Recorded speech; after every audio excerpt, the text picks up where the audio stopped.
concern. It's not like it's nervousness anymore. I have more concerns as I'm watching, everything from what the comic before me is doing to how the crowd's reacting to that comic. And, but once I process all of it, Yeah.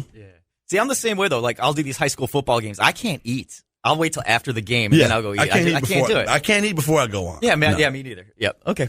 Just checking. That's a good. Let's do that to work for you. Yeah. Yeah. All right. We'll take a quick break. We'll be back more with Spanky Brown, who's performing at Fasani's all weekend long on 1070 NBC Sports.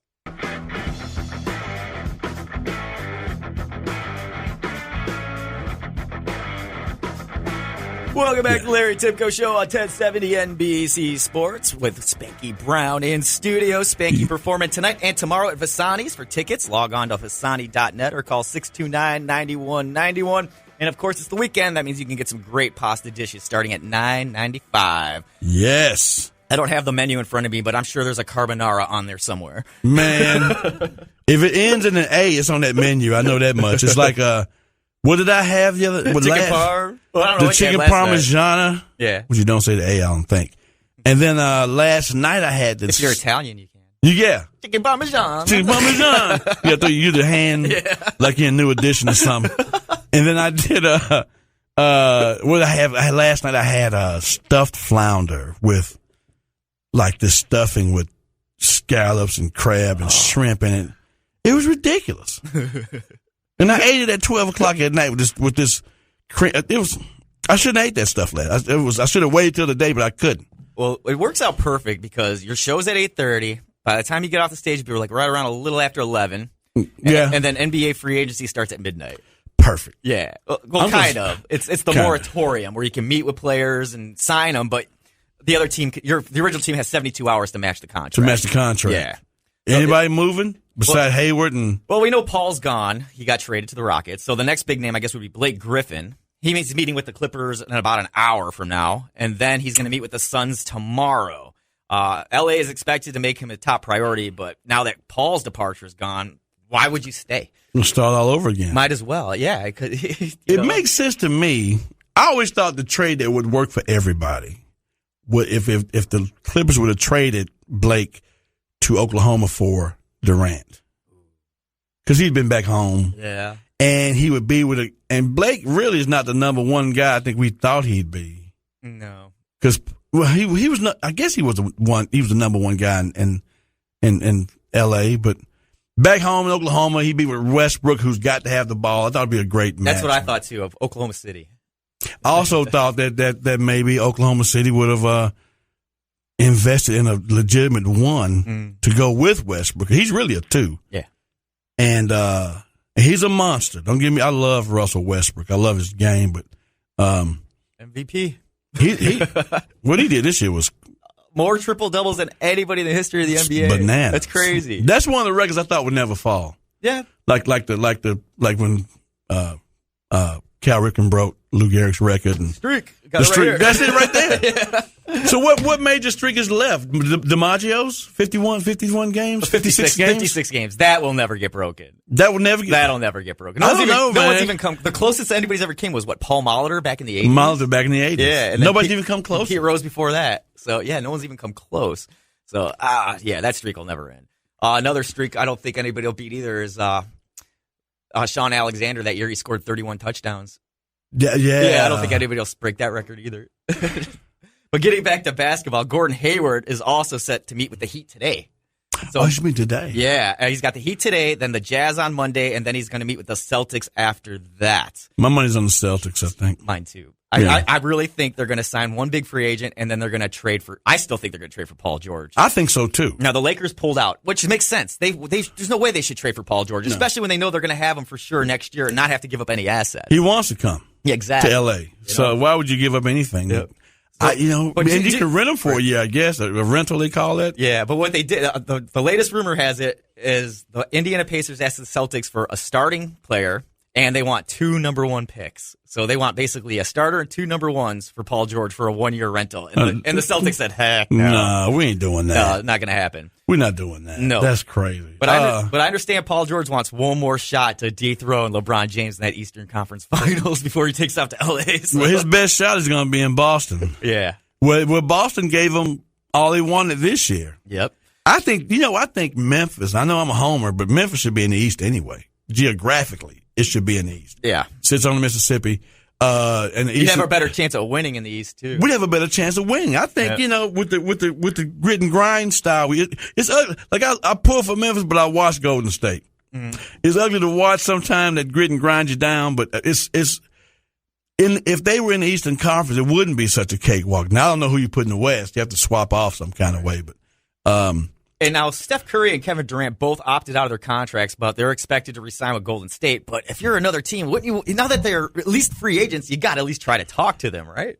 I would. No. You know why? You know what is about Golden State is I think those guys actually like each other. Yeah, I think you're right.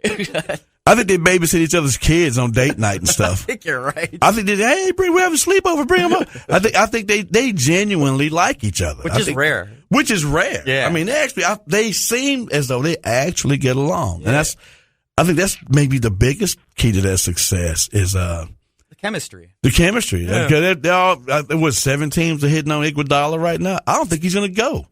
Well, I don't know if Golden State can re-sign him because of the salary cap. Because he's going to command some money, and they need that money. They need to free up that money to sign Durant and Curry. So I don't know. I think Iguodala's on his way out. On his way out? Yeah. As much as to the chagrin of the Golden State Warriors. I hate that, man. Yeah. I hate that. I think the most thing I love about him is the fact they're all organic. But you're right. Except for Durant. 7 teams are interested in him, though. So it's like he's going to be hard to retain. Yeah. Honestly, I think if Harrison Barnes had a better finals 2 years ago, he'd still be there. What about Paul Millsap? He's underrated, I think. Oh, very underrated. The Hawks are trying to re-sign him, but I'm hearing the Denver Nuggets are in on him as well. Well, I heard Cleveland yesterday may be interested because they need another piece, obviously. They need to free up some cash before they can do anything. They are pressed right up against that salary cap. Actually, they're over the salary cap. They're like a $3 million threshold, I think they're owed. So is that the thing where Love is in the talks about? Either Love or Kyrie Irving. I think Love's the one that needs to go, personally. I like Kevin Love. Yeah. Kyrie Irving is the best finisher in basketball to me. I think I don't see him a lot. That's why I've become a big fan the last couple of years. But Kyrie Irving he is something else, man. He's fun to watch, boy. I've never been a Kevin Love fan. He just reminds me of like a little bit better than Christian Laettner at the NBA level. He doesn't do it for me, man. It's like, I don't know. That's why I'm like, go ahead, get him, take him. I like Christian Laettner. I always will like Christian Laettner for some reason. You're a Duke guy. I'm not. I'm really not. But a friend of mine, a good friend of mine, is one of the guys who directs the 30 for 30. Yeah. Oh, really? Yeah. I watch them all. Front row film. I had missed one. He did. Rory Karpf is his name. I'll get you an interview with him. Oh, that would be awesome. Rory Karpf. He did The Book of Manning. He did Snoop and Son. He did I Hate Christian Laettner. Oh, okay. I saw that one. The one I just watched last night was the Pittsburgh Trials. I saw that. I was watching it last night too. Yeah, me too. All right. Had no idea. Yeah, we did Lonnie Smith. Wow, I had no idea. Lonnie Smith. Yeah, he's one of my favorite players growing up. I had no idea. So I'll tell Rory. I'll hook you up with Rory, and we'll get you an interview with Rory. But I have the 30 for 30s are just they don't miss for me. My favorite one is the one I go in the barbershop and start the big fights with, and that is that Michael Jordan is the luckiest guy in the world. Yeah, that would start a fight. I'm gonna tell you what. In a black barbershop, he's gonna start a fight every time. Everybody's all over Jordan. Listen, fellas. Yeah, every great player has had that guy. Like Chamberlain had Russell, and and Kareem kind of floated through, and then you had Bird and Magic, and Dr. J was kind of hanging around. But Michael Jordan had nobody, and this is because Len Bias died on draft night with the Celtics. If Len Bias don't die, everything changes. Detroit don't win any. Ooh, I don't know. Detroit doesn't win any. It's all Celtics, and I'm not even a Celtic fan. Yeah. It would be all Bias and Jordan kind of fade because Jordan came in right when Magic and Bird were kind of fading out. Yeah, 84. Yeah, I think 84, 83, one of them. Yeah, out of North Carolina, Maryland. Oh, Len Bias went out. Oh no, I'm thinking of Jordan. Yeah, Jordan. Yeah. But I've seen Len Bias going to North Carolina and wreck shop. Yeah, he was like LeBron back then. Well, Bias was supposed to put Larry Parrish out because Larry Parrish was like 40 years old at that time. Yeah, Robert Parrish was going. He was on his way. And that was Bird was so excited that Bird came to rookie camp to work out with Bias. Was a beast. You ever watched that one without Bias? Yes, I did. I just watched that 3-part series about the Lakers and Celtics too, which is phenomenal. Incredible. Yes. And it just went bananas in the barbershop. Yeah, and you want to talk about... shut up, man. I was like, hey, man, I'm telling you, if Bias don't die, Michael Jordan had to share a lot of that decade with somebody. Huh? And you want to talk about the first super team? I think it was the Lakers. Magic Johnson, Kareem Abdul-Jabbar, and James Worthy. Oh, my God. You can make the argument for the Celtics with McHale and Bird and Parrish, and you can make the argument for Houston with... Olajuwon. Oh, yeah. And Drexler when he oh my God, Clyde Drexler. I remember him with the Trailblazers. So I played it doesn't look like it, but in junior high I played against Andre Turner, who is famously remembered. He played point guard for Memphis State. I played in high school with the best name in sports, which is Baskerville Holmes. Oh, wow. He played for Memphis State. That's how long it was Memphis State back then, not the University of Memphis with my pinky up. So famously, Andre is the kid, and the dunk they've shown for the last 100 years, where Drexler jumps over this kid and his foot hits him in the shoulder while he's dunking on. That's Andre Turner. Wow. About 5'10". They were playing Houston in the NCAAs. In the middle of Fly Slammer Jam, and Clyde just jumped over Andre. Yeah. Like just jumped, and they still show that dunk to this day on one of the greatest dunks. It's funny you brought up Leitner because I grew up hating Leitner. I was a Michigan fan. I'm the Fab Five with Chris Webber, Jalen Rose. I love those guys. Oh yeah. If it wasn't for that Chris Webber timeout, you'd have won the thing. Yeah, I still like him though. I really enjoyed that the Fab Five that Jalen Rose produced. That Chris Webber wouldn't even talk to him. I know, right? He's such a punk. But yeah, Michigan, man, was. I probably up until the last couple of years, I was probably a bigger fan of college basketball than professional. Because the pros it's gotten a lot better. I think it's because in the 90s I really didn't watch that much because it was all Jordan. And Michael Jordan's great. I'm just, the thing about the Jordan era, every team had an MVP, it seemed like, or a Hall of Famer. You could spot one Hall of Famer on every team. You can't do that now. But I think even the worst teams had a great player. But they all weren't Jordan. That's the thing. Like Magic had Bird, and they were both, somewhat on equal. They had different skill sets, somewhat. But they changed the game. They changed the whole game. They saved the league. Yeah. To be honest, and but every team. You're right. Every team had. You had Barkley and Drexler, Malone and Stockton. And yes. The Admiral David Robinson. Tim Duncan was coming in. Exactly. And all these cats were playing against Jordan, but nobody was really his equal. And then people say, yeah, you know what, man?